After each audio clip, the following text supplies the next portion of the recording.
Every day in the USA, people find themselves in court.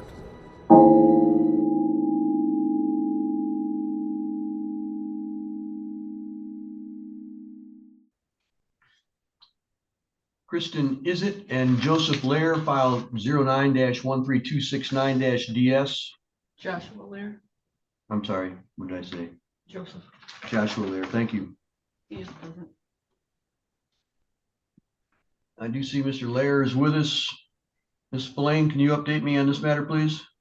Yes, sir. Mr. Lear has a monthly obligation of $186 plus an additional $50 ordered on arrears. His current balance is $9,504.18. Last payment was in May of 25 in the amount of $848.34, which was involuntary. Prior to that, it would have been September of 24 in the amount of $1,247.56, which was also involuntary. Mr. Lair, what do you have to say for yourself? Nothing. I've been taking care of her and everything. Kristen was supposed to delete it. She didn't even know we had court today. I just told her that we did. I don't understand what you mean by you've been taking care of her. I thought it was all taken care of out of court. This is the first notice I've had in years. How would you believe it's been taken care of when you're $9,000 behind? Just like I said, this is my first thing of getting paperwork in years. Well, you had $1,000 taken from you in September of 24 and another involuntary payment in May of 25. Where'd you think that was going? That was taxes. I don't never get taxes back. We're self-employed, so I didn't know that I was getting a refund. You mean to tell me that you have no idea when thousands of dollars are taken out of your taxes? I don't do my taxes. My wife and now we're getting divorced, so I don't do taxes. She does.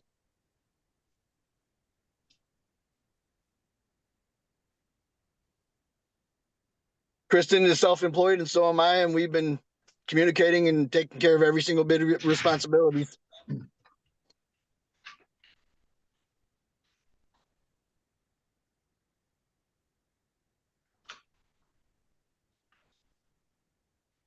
Well, now you know, Mr. Lair, you're $9,000 behind. So what's your plan for making it up? I'm going to talk with her and see if we're going to get it canceled out. And on here, it says that I had for insurance as well. She's had insurance through me and my wife for 4 years now. She has Blue Cross Blue Shield. Like I said, I didn't think I was behind at all. So I don't understand what you're talking about for insurance, Mr. Lair. What are you referring to? and it says for medical support, I have medical insurance on her.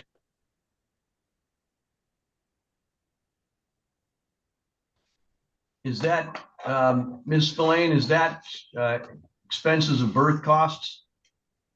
I believe he might be referring to being ordered to carry the insurance. I'm just going to double check and see if I can find anything on that real quick. The form on the third page of the motion in order to show cause has the box which says child support, medical support. That you familiar with what I'm referring to now, Ms. Spillane? I think Yeah. he's referring to the $19 in medical support and the past due amount of $1308.88. Is that from costs of the birth, or what is that from? No, I believe that's healthcare expenses. I'm looking at the order right now, and it looks like both parents were ordered to carry insurance. So that might be part of what that is. But, that's definitely something we can look at if Mr. Lear is possibly going to file a motion or get in contact with our office. We can look at doing a new review, which would, of course, take into account any kind of insurance expenses. Yes, ma'am. I'll be in there first thing. Well, not first thing because I know you guys are closed on Monday. That's my only business day that I have off.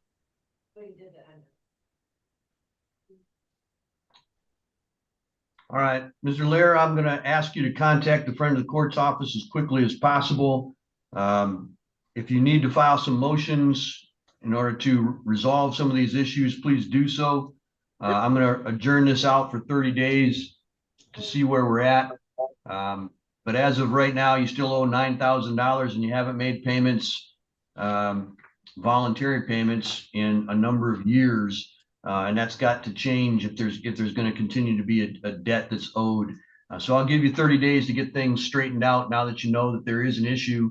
And then we'll talk about it again next month. No Anything problem. else, Thank you, Ms. sir. Spillane? I'm all set, Your Honor. Thank you. That's all. Thank you. Good luck, sir.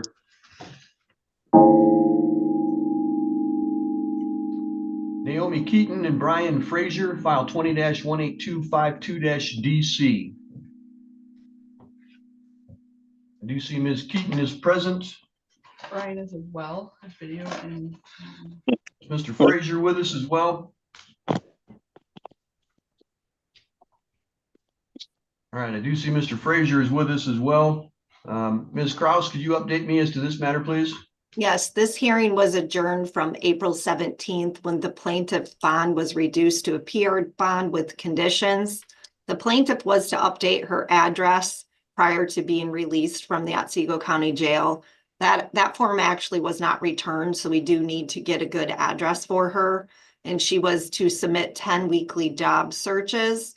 We did receive an email with 9 applications, but since then I've had contact with Miss Keaton in regards to, I believe she's appearing from Bear River Treatment Facility. Support has already been abated and we are in the process of initiating a new support review. The balance for this account is $4,299.52. I would just ask for Naomi to present the information that she has. Ms. Keaton, go ahead.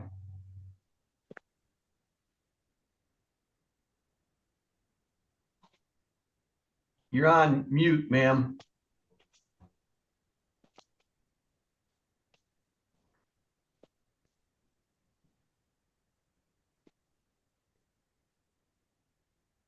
Can you hear me now? I can. Go ahead, Okay. please. So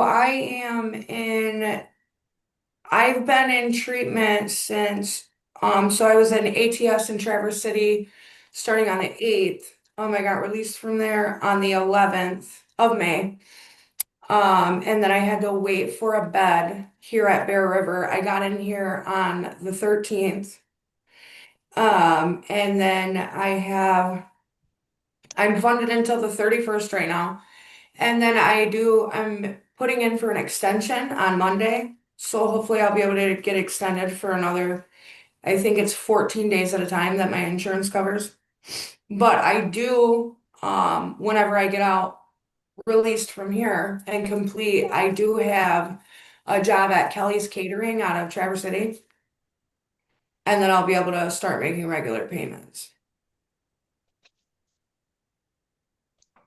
All right, thank you. Mr. Frazier, is there anything that you want me to be aware of? No, I'm just learning what you're learning.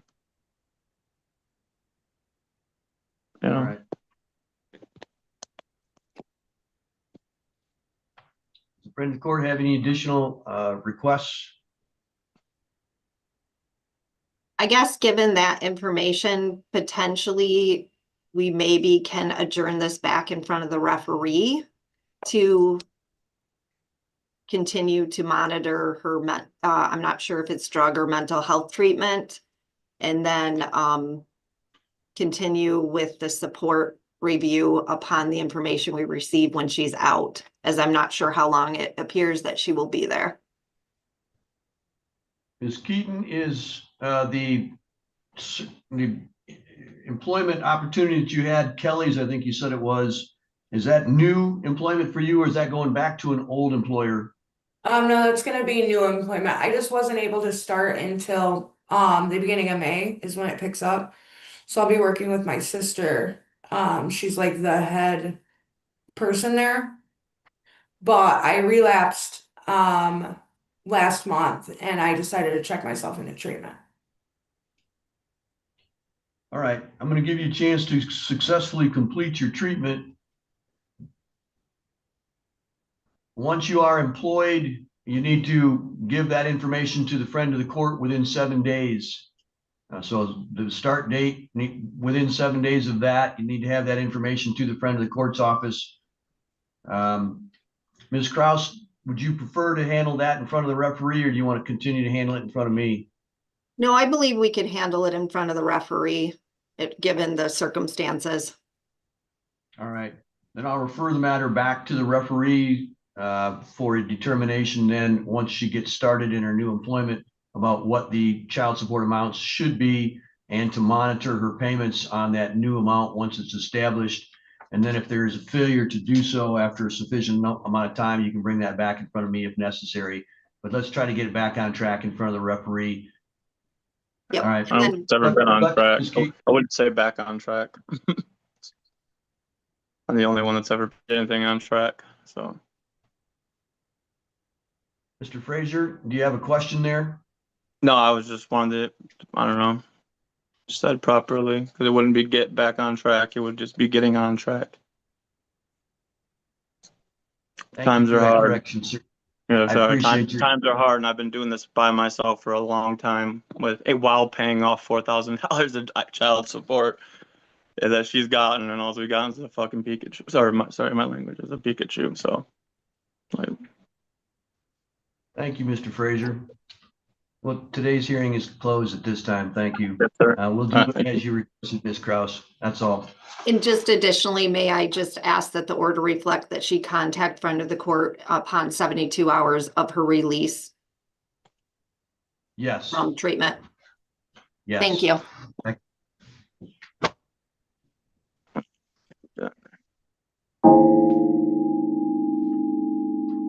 All right, Nigel Ingersoll and Cassandra Varen, file 23-19438-DM. Both parties are present. Neither video is on. If I could have the parties turn on their videos, please.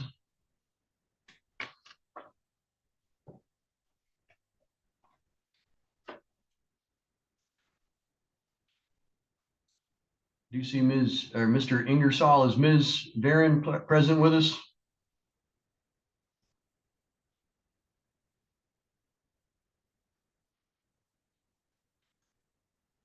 Still show her here. Right Okay, here. can you hear me? I can hear you, but I can't see you Okay. yet. Yep, sorry, right. I couldn't find the right screen. All right. This is a request for order to show cause by Mr. Ingersoll against Ms. Varen on a parenting time complaint. Mr. Ingersoll, do you want to tell me what your complaint is, please? You're on mute, Mr. Ingersoll. How's that? I can hear you now. Go ahead, sir. All right. So today I'd like to ask the court to modify the existing order due to That's not what we're here, Mr. Ingersoll. Mr. Ingersoll, that's not what we're here for. You filed a complaint about Okay. parenting time. That's what's scheduled for today. That's what we're going to do today. All right. What was your first question? You said what happened? My question is, tell me what the complaint is. My complaint is that on multiple occasions while being down there to visit, my daughter's mom has said wildly inappropriate things to me in front of our daughter. She has cut my time short. She said she's going to run me over. I just think that some of the things that have been said are extremely inappropriate, and I think that she's just got a lack of ability to control her emotions and feelings because of the things that she says. And I think that being around her during these visits is a distraction to the parenting time. So what I'd like to know is the next time I go down, if she's not available, like last time, like we had a great visit last time, but I did wait in a parking lot for 2 hours waiting for her to get home because she would not allow her mother to meet me for breakfast because she wasn't a part of the approved people. So can we change that as well? Mr. Ingersoll, I told you that we're not here on a modification of the court's order. We're here on a complaint that you filed saying that there was a violation of the court order. What violation of the court order are you complaining about? Well, I sat at a gas station for 2 hours waiting for her when she knew I was coming down. Like, we had a great day, but I still, like, I thought we agreed on a time, and like, I drove 10 hours to go down there, and it was a great day, but still, like, if that's what you want me to complain about, like, that's my complaint is, I don't know, the things that she said in front of my daughter. Like, I don't think that her conduct is appropriate. Mr. Ingersoll, what part of the court order do you think was violated? My time. Please point out a specific part of the court order that you think gives you a specific time.